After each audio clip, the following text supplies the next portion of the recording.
பெரியவர்களும் இந்த ஜமீன்தார் அழைச்சு இந்த மாடு மேய்க்கும் சிறுவன் புரந்தரகேசவலை பற்றிய விவரங்களை எனக்கு உடனுக்குடன் மடத்துக்கு தகவல் தெரிவிக்கணும். இவன் சம்பந்தப்பட்ட எல்லா விஷயங்களையும் தகவலை மடத்துக்கு நீங்கள் அனுப்பிக்கிட்டே இருக்கணும் அப்படின்னு ஒரு அன்பு கட்டளை போடுறாரு. ஜமீன்தாரும் அதை ஏற்றுக்கொண்டு வழி அனுப்பி வைக்கிறாங்க.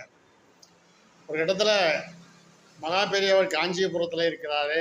இந்த சம்பவமெல்லாம் நடந்து முடிந்த பிறகு மகா பெரியவர் காஞ்சிபுரத்தில் இருக்கிறாரு, தியானத்தில் இருக்கிறாரு. ஒரு மதிய நேரம், மாலை நேரம்.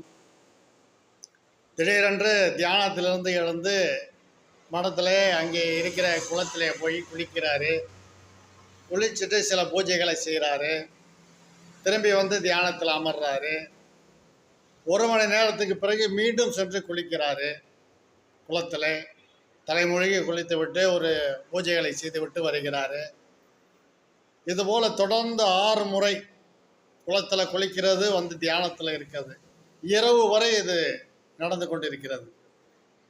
மாலையில் ஆரம்பித்து இரவு வரை 1 மணி நேரத்துக்கு 1 முறை சென்று குளித்து விட்டு பூஜைகள் செய்துவிட்டு தியானத்தில் அமர்ந்தது. அங்கே இருக்கிற தொண்டர்களுக்கு ஒன்றும் புரியவில்லை. இது என்ன வினோதமாக இருக்கிறது என்று யோசிக்கிறார்கள். ஆனால் பெரியவா செஞ்சால் அதில் ஒரு அர்த்தம் இருக்கும் அப்படிங்கிற விஷயம் தெரிகிறதுனால அவராக சொல்லுவார் அப்படின்னு சொல்லி எதிர்பார்க்குறாங்க. அந்த நேரத்தில் ஒரு தபால் வருகிறது மடத்துக்கு. அந்த தபால் எங்கேருந்து வருதுன்னா அந்த ஆந்திர மாநிலத்தில் அந்த புரந்தரகேசவலு இருக்கிற ஊரிலிருந்து வருகிறது. தபாலை பிரித்து பார்த்து படிக்கிறாங்க. அங்கே புரந்தரகேசவலு விஷ ஜுரத்தால் பாதிக்கப்பட்டு உயிருக்கு அபாயமான நிலையில் இருக்கிறாரு அப்படின்னு தந்தி வருது. மகா பெரியவர் சொல்கிறாரு, புரந்தரகேசவலு இப்போ இல்லை, அவர் இறந்துட்டார். அப்போ அந்த புரந்தரகேசவலு உடல்நிலை சரியில்லாமல் இருக்கும்போது அனுப்பிச்ச தந்தி அது. ஆனால் தற்போது புரந்தரகேசவலு இல்லை. அந்த புரந்தரகேசவலு என்கிட்ட மோட்சம் கேட்டான். ஆனால் அவனுக்கு இன்னும் 6 பிறவி இருக்கு.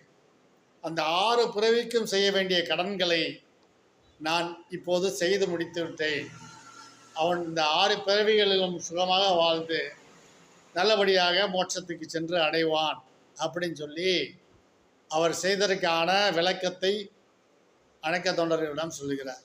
பாருங்க, ஒரு மாடு மேய்க்கும் சிறுவன் அங்கே இருக்கான், அவனுக்கு மோட்சம் கொடுக்கணும் அப்படிங்கிறதுக்காக அந்த ஊரில் 21 நாள் தங்குறாரு. அந்த சிறுவனுடைய பக்தியை மெச்சி அவன் கேட்ட வரத்தையும் வழங்குகிறாரு.